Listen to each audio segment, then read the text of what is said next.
Hey everybody, welcome to Jacob's Quest, and today I've just finished watching episode 4 of Disney Plus's Obi-Wan Kenobi.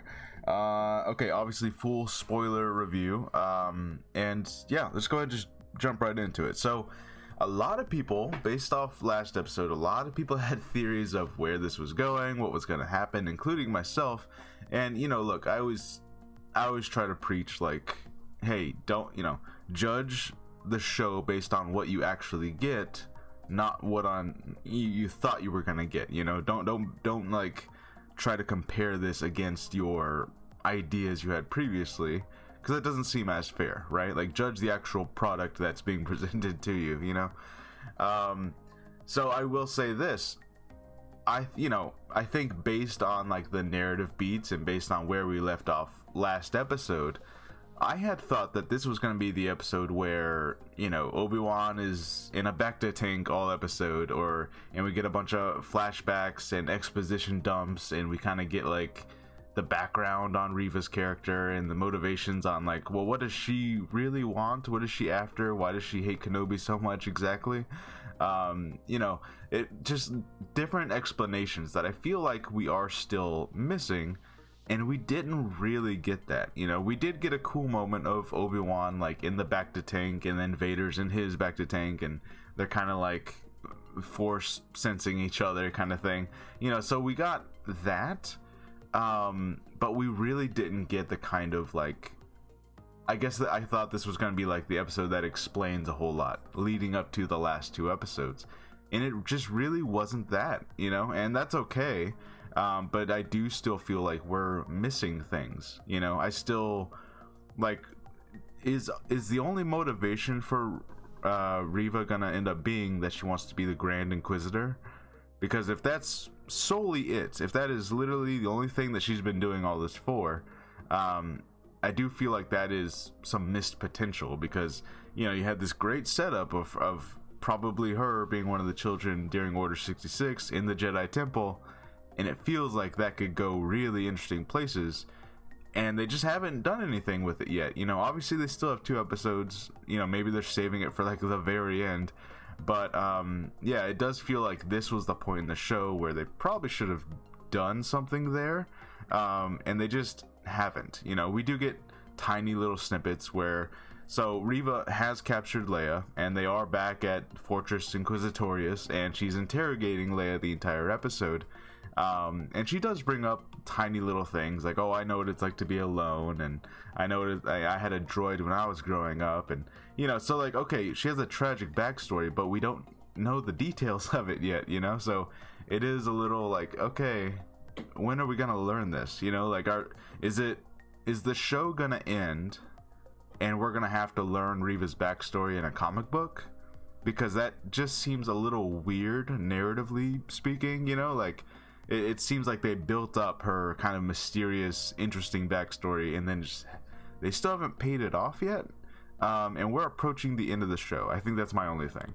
So, and also having said that, a lot of people had theories as to like, who is O'Shea Jackson Jr.'s character going to be? Because he posted some interesting things on Twitter where it's, in his little bio, it was like 13th member of the Jedi Council and all this other stuff. So people started putting some things together. Like, okay, well, we got a Quinlan Vos name drop in the last episode, and we haven't seen his character yet. Maybe they're the same, right? And I'll admit, I kind of bought into this, because I was like, okay, yeah, that's actually really interesting, and that would be a cool thing to show up. And the show itself has already like introduced that as a thing. We know that Quinlan has helped with the path and all that, right? So it makes sense that this might be a thing that happens.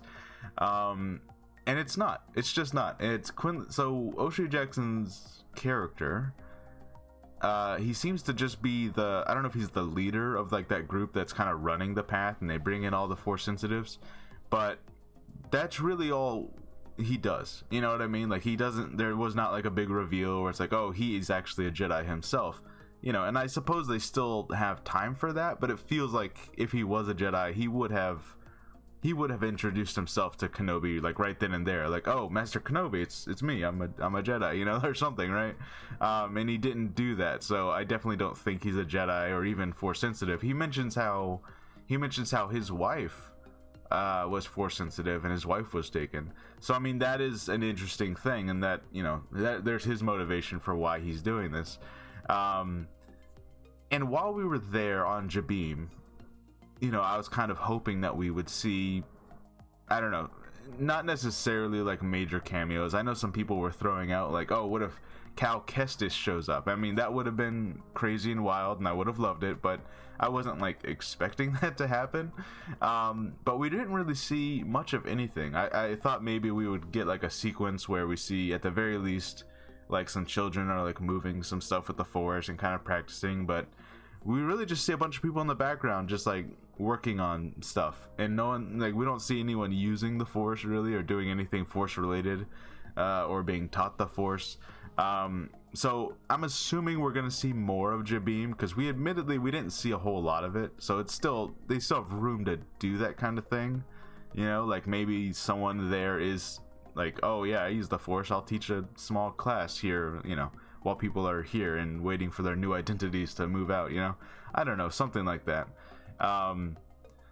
So yeah, they get to Jabeam, and Obi-Wan like jumps out of the back to tank, and he's like, all right, we gotta save Leia, you know, she's been captured by the Inquisitors, so, and they're interrogating her, so we gotta save her, especially because, you know, she knows everything that's here, she knows where Jabeam is and all that stuff. And so no one else wants to go, and so it's just Obi-Wan and the I'm forgetting her name, the captain, Imperial captain who helped them in the last episode. I don't remember what her character name is. The Game of Thrones lady. Anyways, so both of them go in there, and at first the captain identity, she was a captain for the Imperials. So that was not like a fake cover. I don't know why I thought that was just like she just put on the uniform and she was getting away with it, but no, she actually was a captain. And, you know, undercover, she's been helping the Jedi escape. So, you know, she manages to make it all the way through the Inquisitorius, and there's some pretty good moments of her like having to like talk her way through it, of like, you know, they're like, this isn't even your sector, what are you doing here, you know, stuff like that.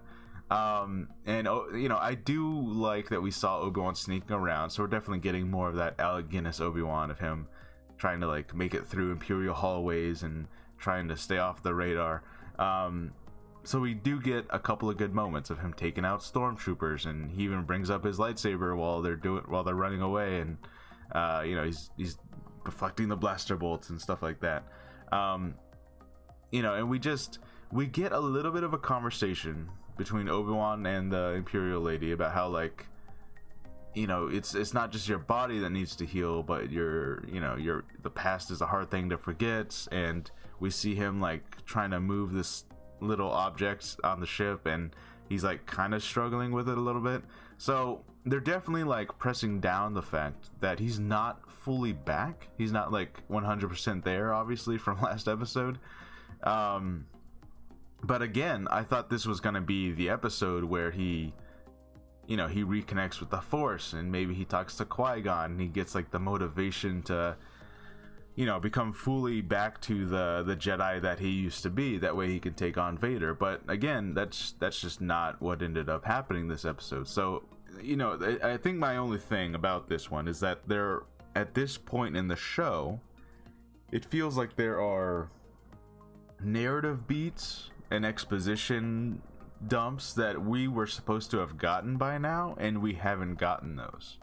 You know, it feels like we've seen Obi-Wan at his lowest, and while he does some cool things this episode, we didn't get like this return to form where he has like this training montage and he kind of like comes back to who he used to be. You know, it's like he's still, I mean, you know, granted, he uses the Force to like push back all this water, and that's cool, but it's definitely not like this, like, oh, Obi-Wan is back, you know, like he's ready to take on Vader, he can, you know, like he's back to how he was, you know, it's like it just hasn't happened yet.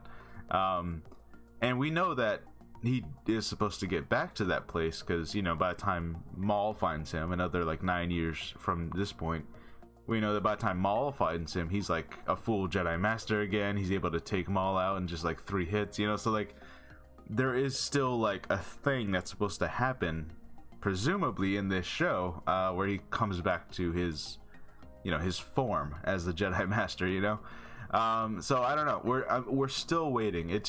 I think the thing about this episode is it feels like there's stuff that was supposed to happen and then it just didn't happen, and I don't think that's entirely based on just like fan theories or my own, like, oh, this is what I want to happen. I think narratively speaking, when you're being told a story or when you're telling a story, there's kind of like, there's acts to it, and it feels like this is the time when you're supposed to be like heading out of like the lowest point and back towards like the high point, the climax of the story, and the character like has learned their lesson and they start to regroup, like this was like that moment, and it just didn't really happen yet. So again, we have 2 episodes, they can still do it. So I'm not like feeling too weird about it, but it is like I didn't notice it. I think that's my thing. But yeah, so he sneaks through Fortress Inquisitorius and he ends up finding Leia, and they have like a good distraction where the Imperial Lady almost gets caught by Reva, which again, her thing seems to be like being able to read minds and like penetrate minds, and that's like her main thing that she does. Yeah, basically they managed to escape. They set off this alarm because they almost get caught by one of the probe droids, and then Obi-Wan's like deflecting blaster bolts, and one of them hits like the water tubes that they're trying to escape through, and they end up flooding one of the sections of the fortress, and basically they just managed to escape, and they almost get caught again while they're heading towards the ship, which it was kind of funny. Like Leia's just hiding underneath a cloak, and it's like the cloak looks like twice as wide because there's another person in there. And then they end up getting saved by some of they look like the same snow speeders that the rebels used on Hoth. So they get saved by some of those speeders from Jabim, the people from Jabim, and that's how they end up making their escape from Reva. So there's a sequence there where, in the trailer, just based off my own guessing, I thought that this was going to be a sequence where Reva had like turned on the Inquisitors, or she was also on the run from them, because we see her in the Imperial base deflecting blaster bolts, and based on the trailer I thought that was like a case of her fighting stormtroopers, but actually no, it's her fighting these speeders from Jabim as they're trying to get away. So now it definitely, like, now that like all the evidence that I had gathered about like where her character arc might go, that all seems to not be heading in that direction. So I don't know if Reva's actually gonna get like a redemption arc at all now, because it really feels like she's just full evil now. And it's not, I don't have any evidence based on trailers or anything that she's gonna be heading that way. So anyways, they managed to escape, Obi-Wan and Leia and the Imperial Lady. Everyone gets away except for Wade. There was like a pilot, Wade, who gets his ship gets blown up, and it's kind of funny that like they kind of focus on it for a little bit, like one of the other pilots is like, no, Wade, no, and then they get back, and O'Shea Jackson Jr.'s character is like, what happened to Wade? Where's Wade at? And seeing this, I was like, not Wade. But I'm like, who was Wade? Were we introduced to Wade before he died? I don't know who Wade was. He might have been in that scene earlier, but it's like, I don't know. It was kind of funny the way they focused on it a little bit, because I'm like, who's Wade? why do I care about Wade? That was weird. Anyways, so yeah, they're back on the ship, and they're heading back to Jabim supposedly. And they think everything's fine because, like, Leia didn't say anything to anyone, so they have no way of knowing how to find them, right? The Imperials don't know where to find them. Except Vader walks in the room and he's like choking Reva, and he's like, I won't tolerate your failures any longer, and she's about to get killed when she's like, actually, I put a tracker on the ship, so we'll be able to find them, right? And he lets her go. And my thing is that at this point the show still has not said anything about the Grand Inquisitor. In fact, they haven't really technically said the Grand Inquisitor is even dead, but they definitely have acted like he's dead. And we'll get back to that in a second. But yeah, the tracker that she's talking about seems to be inside of Leia's droid, inside of Lola. because at the very end we see Lola's eyes light up. So it's like, okay, so Lola has the tracker in her, because we do see a moment where Reva's like kind of playing with the droid. So that's, you know, that makes sense. That's, she had the opportunity to put the tracker in there. And so yeah, it seems like next episode they're gonna be heading right towards Jabeam, and there's gonna be a big attack. And you know, maybe we will end up getting like some cameos of other Force users and Jedi, because you know, they literally said Quinlan Vos helps out sometimes. So it would feel weird if they set that up and then they just never like had Quinlan Vos show up, especially when the place is under attack. Because like, wouldn't that be the time when Quinlan Vos shows up and helps out? You know, it would. I don't know. It would feel weird if he didn't show up. You know, so I guess there's that. And here's my other thing about like them now tracking them back to Jabeam. So last episode, we had this whole moment where, you know, the fire that Darth Vader had been dragging Obi-Wan through. A big explosion lights up, and it separates Obi-Wan and Vader through an even bigger fire, right? Like a slightly bigger fire. And when you watch that scene again, you can hear a bunch of stormtroopers say, oh, there's no way through, we can't get around, you know, like we can't get to Obi-Wan. But a lot of people were saying like, well, couldn't Vader just put out the fire like he had a moment ago? Or couldn't he walk through the fire or jump over the fire, or, you know, anything to just get to Obi-Wan again? Because, you know, admittedly, yeah, you would think he would want to. So a lot of people for the last like week have been debating like, why did Vader let Obi-Wan go? Like, why didn't he go after him? Now, my thing is that like, if I have to think of like a, you know, like a narrative reason why he would do this, like, it would be like, okay, well, there's two possibilities here for me. My first possibility was that like, okay, well, he knows there's no way off this planet because they said they shut everything down, and the pilot they were going to use to get to Jabeam had been killed by Reva, so they're stuck there, right? Now, the beginning of this episode, of course, they're on a ship and they're headed to Jabeam, so obviously that's not the case, you know? So that leaves me with the only other possibility that, you know, the fire, you know, the way that they wrote this was simply that, hey, the Vader couldn't get through this fire, or maybe he couldn't put this fire out because it was, you know, it was powered by the fuel, you know what I mean? Like there was an actual like fuel source that was causing the fire to burn. It wasn't just like a piece of wood that's on fire, you know? So something like that. But like basically that's just the way they wrote it, was that like Vader could not get past this fire. For whatever reason, you know, come up with your own reason why he couldn't, you know? And that really just seems to be the explanation. So this was not a case of Vader like letting them go so that he could track them to Jabeam, or letting them go because they didn't have a way off the planet anyways. No, it's just Vader just couldn't get to them. He just couldn't, just because, you know? So I know that that is immediately gonna be like a lot of people were like fixated on this. You know, people were like they couldn't let the fact that like, oh, there's a fire blocking them. Why couldn't Vader do this? Why couldn't Vader do that? Why couldn't Vader do this other thing? People were like fixated on it, and they couldn't just like let it go. You know, it's like I'm willing to accept that like Vader, they just wrote it so that there's something blocking them from him getting to Obi-Wan. That's just how they wrote it, right? I'm willing to just accept that and be like, okay, yeah. Because there's a lot of instances in Star Wars where it's like, well, why couldn't they just use the Force to do this? Why couldn't they just use the Force to do that? That happens all the time in Star Wars. So when it's like just a plot reason because they need Obi-Wan to be separated, they need Obi-Wan to be able to get away because this is not the time when he was going to get captured. That's just not how they wrote this, right?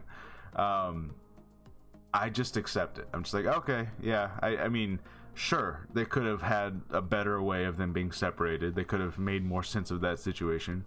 But this is how they chose to go with it, you know? There's a big explosion and Obi-Wan gets carried away. Maybe it could have been edited better. That way it seemed like Obi-Wan was taken away faster. But yeah, the fact that Vader just sits there and looks at it and he doesn't even try to do anything, you know, it was a choice, you know? That's just the directing choice they went with. So I don't know. There's people that they're gonna be like hyper upset about that they didn't even like address that. They didn't even talk about it. You know, Vader didn't mention like, oh, I let them go on purpose, or oh, I thought they didn't have a way off the planet, or anything like that. Like, that just didn't happen. It didn't come up. So I'm fine with that. Like, it's just whatever. It's just a narrative choice. You can say it's weirdly edited, or it was a weird decision to not come up with some other way to separate them. That's fine, but I don't know. I don't think it's worth getting fixated on. I don't think it's like this thing that like, oh, it doesn't make any sense, you know. It's like whatever. I don't care. But yeah, so they are now being tracked to Jabim, and the Imperials know where they are. And I think my only thing is that, like, this episode, you know, the place that we end at on this episode, honestly, this could have been the ending of last episode as well. You know, if they had written this slightly differently, they could have been like, oh, well, you know, Leia managed to get away and found her way back to Obi-Wan while they escaped to Jabim, but there was a tracker on Obi-Wan that Vader placed there, and now they're being tracked to Jabim. You know, you see what I'm saying? Like this, you could have hit the same ending beats that you had with this episode from last episode. If you had just slightly changed a couple things, it could have like ended the same way. I don't know. It's just interesting. So this episode does kind of come across as one where it's like, it feels like there was supposed to be more to this one, and there wasn't. And we kind of ended in this place where it's like, you know, this is not too dissimilar from where we were, you know? Only like a couple of things have actually changed about the current situation, and we didn't learn a lot, you know? So there was a couple cool moments, you know, along with like all the action stuff and Obi-Wan sneaking around. We do see that Fortress Inquisitorius has a tomb inside of it where they just have hallways of Jedi's bodies, which, you know, they're frozen in like this amber looking stasis type material. I don't know. But the only one that I was able to recognize was Tera Sinube, who was the old man Jedi who helped Ahsoka find her lightsaber again. So that actually did get a reaction out of me. I was like, oh god, no, not Tera Sinube. I didn't recognize the other ones. I don't know if they were like background characters that you might have seen in the prequels or something, but like I didn't recognize any of those other Jedi, which again, you know, it feels like if you're already doing this and you're already gonna put Tera Sinube in there, this is your chance to put maybe some recognizable faces in there, you know, like I don't know, put Barriss Offee in there if you're never going to use Barriss again, you know, like put something in there. But they did have a youngling in there, which was crazy. They had like a youngling just trapped in stasis.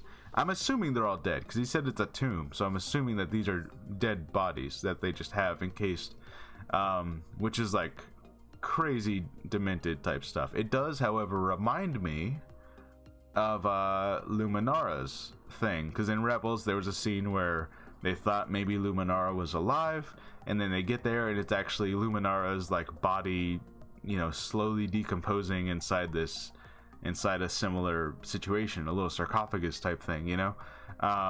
So maybe that's kind of the idea that they're going for here. Like, these are Jedi that we're keeping in case we can use them, you know, in case we can trick other Jedi into thinking like, oh, Tera Sinube's alive. Oh no, it's just his body, you know, something like that. Because they did a similar thing in Rebels, so I kind of get the idea where this came from. But I don't know. Feels like they could have put maybe some more recognizable faces in there. That would have been kind of interesting. But I do like that we got Tera Sinube, because I was like, oh shit, it's Tera Sinube. Oh man, I feel bad. He was like a nice guy. Oh man. Anyways, so yeah, this episode, I would say it was okay. You know, I don't feel like we didn't get a whole bunch of exposition. We didn't get any major cameos. We didn't get any kind of twists or surprises. Which, all of that, I'm okay with not getting. I think it was also just that, like, plot progression wise, it feels like this episode began with them going, oh, Leia's been taken. Okay, we got Leia back, and now we're going back to the place we were at the beginning of the episode. The only real difference is now the Empire can follow them there, which again feels like a setup that could have happened in the last episode. You know, like, oh, Obi-Wan got a tracker put on him, and that's why Vader let him go. Like that, you know, you see what I'm saying? So, like, it feels like a place they could have ended last episode, and now we're just here still. So, I will say, if there was ever, like, you know, if there was ever, like, okay, well, what episode of Obi-Wan was, like, the least, like, you know, like, the least progression actually happened, story-wise, I would probably say it was this one. You know, I'd be like, yeah, like, you didn't really learn much about anybody, and nothing really happened of consequence, and they're kind of just going back to Jabim, and they have Leia back, and that's kind of it, you know. So I was like, okay, all right, you know. So yeah, I don't know, those are my thoughts on this Obi-Wan episode. You know, the whole Vader fire thing, I know that there's gonna be people out there who take this way too seriously and are like fixated on like, why'd he let Obi-Wan go? Then you just gotta let it go, man. Like, just like Vader, you gotta let it go. Yeah, I do wish that we got more answers. I do wish we got maybe some flashbacks or something, you know.